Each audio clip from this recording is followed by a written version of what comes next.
A distraught dog owner in Melbourne is trying to find two pit bulls who mauled his dog to death. Patrick Chrysostomo was walking his cavoodle Kevy at the Moonee Ponds Creek Trail when he says the off-leash dogs attacked them. Patrick himself was bitten on the legs, shoulders and arms and required stitches. His dog Kevy was injured so badly he didn't survive. The pit bulls were with their owner, but he fled the scene after the incident.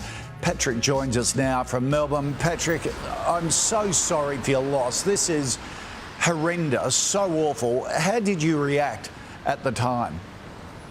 Good morning, Kashi. At the time of the attack, it went very quickly. So when it first happened and the two dogs attacked Kevy, my first reaction was to just push them away. And then when I realized how serious it was, this only took a matter of 30 seconds or so, that's when I jumped to the ground to shield Kevy with my body, not thinking of the consequences, but just trying to protect him. And as a result, the dog started biting me and all over my body, so from my legs to my shoulder to both my arms. But at the same time, they were still biting Kevy.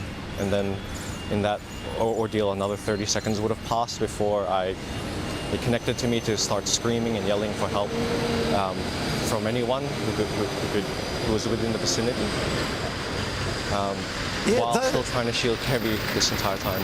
Those injuries look so bad. How are you doing now? Physically, I think everything will heal. I thankfully wasn't bitten on the face or hands, and my mobility, I haven't lost any, thankfully. It's more of the emotional trauma of the loss of Kevy, as well as having to tell my family who are overseas. So me and my wife are looking after Kevy for my cousins-in-law. And we had Kevy for 2 months, but we've known him for basically all his life, for the 15 years he's been with us. He's part of the family. And this is not the way we wanted him to go. And his family being so far from him. I'm so sorry, but the owner of the pit bulls, what were they doing while all this was happening? That's right. So while this was happening and I was calling for help, I also tried to call 000 during the mauling, which proved to be quite difficult because my hands were bloodied and the phone was actually compromised from the dog bites. Around that time, the man appeared, and initially he literally just stood nearby, did nothing. And when I had noticed he was there, that's when I directly addressed him. I was begging him to please help me. I said they were biting me, they're killing my dog. And he just stood there and he did nothing at the outset. So I'm still trying to hold Kevy down, complete that 000 call, addressing this person, and then afterwards he produces a blue stick which he used to hit his own dogs. So at some point he managed to subdue them, but after doing so he literally just walked away from the scene. And knowing that I myself and my dog were injured, he was literally a couple of meters from me. He would have been right there by me when he was stopping his dogs. What a callous so-and-so that bloke is. Mate, we wish you all the very best in healing, and both emotionally and from your wounds as well.